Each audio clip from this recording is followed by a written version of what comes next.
I recently had a client that said, I want this movie to be atmospheric and I want the shots to be cinematic. Can your camera do that? And so naturally I looked at her and I said, of course it can. I own a cinema camera after all. And so what did I do? I added some depth, some contrast, and some low-key lighting to make it edgy and moody as... Can it be that simple? Is that what makes a movie cinematic? Well, let's go to the year 1993, when there was a hit TV show called Star Trek: The Next Generation. It was such a hit that the studio decided to make the TV show into a feature movie called Star Trek: Generations. It went into production immediately, and after the TV season finale, the movie would be shot on the same sets with the same cast and the same director as the TV show. But the studio wanted something different. They didn't just want this movie to look like the TV show. So they hired a real movie cinematographer, John Alonzo, and they told him to throw out the old playbook and make this one look cinematic. And so what does John do?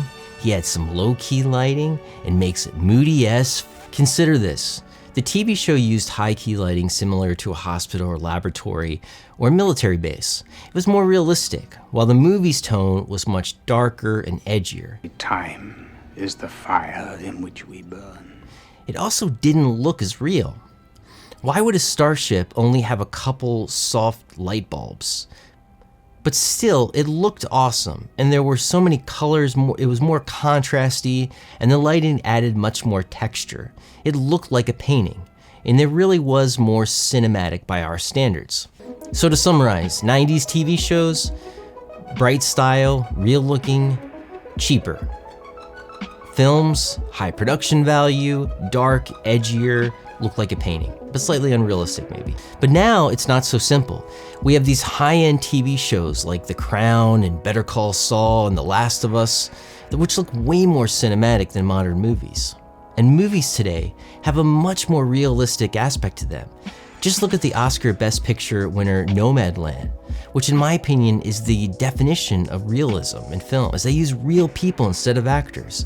All the lighting is real and natural. And the greatest cinematographer of our day, Roger Deakins, uses a much more realistic approach in his Oscar-winning films. He doesn't want you to look at the cinematography or the lighting, but instead, he wants you to be fully immersed in the film. And he wants you to feel real and talks about relying heavily on practicals and using fewer movie fixtures. Cinematographer Rachel Morrison used a lot of movie fixtures, but went to great lengths to make it look unlit. But here's the thing about realism and naturalism. If you're filming in your mom's basement, it's gonna look real, like you're filming in your mom's basement. The careful consideration of production design elements such as design, props, costumes, and overall aesthetics can greatly contribute to the cinematic feel. Look at this example from the movie Revolutionary Road. It's a kitchen. We all have a kitchen, but this one's different. The colors work together and match her skin tone. The colors of the wall match her outfit. The placement of the window works perfectly, lighting the scene. This could be cinematic with an iPhone, and it's just a kitchen. But you can see the production value that went into the scene. There is natural texture without using fancy lights. I can promise you that your white-walled stainless steel kitchen is not going to look this good by any mark. Or take this scene. What makes it beautiful and cinematic? Is it really the cinematography? If you film this with an iPhone, would it still be cinematic? I think it would be hard to make it not look cinematic, because there's just natural contrast. And in my opinion, natural contrast is the most cinematic look anyone can get. In my last project, we had a scene that was supposed to be a dingy Chicago apartment from the 60s. And the location was a white-walled, beautiful, clean, and modern basement with no windows. So what I did was I made it nighttime with low-key lighting.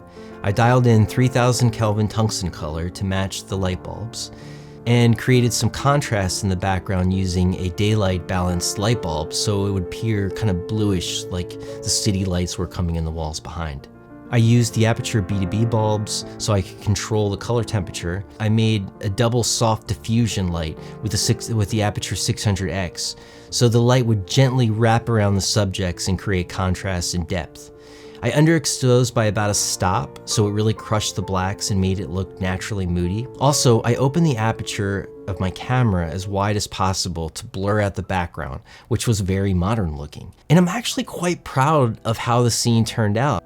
So in the end, I don't really think the question is, can you make it look cinematic or how to make it cinematic? It's what can you make look cinematic? If you film this scene from Skyfall, that's the establishing shot of the castle in Scotland on a cloudy day, I'm pretty sure anyone could make this look cinematic. It wouldn't be as good as Roger Deakins, but it would look great and would look great on your reel and better than a lot of things that I've done. That's all I have for today. Do you agree or disagree? Do you think cinematography really made those scenes that I showed more cinematic, or was it the production design? Comment below. Thanks so much for watching. Hope to see you in the next one.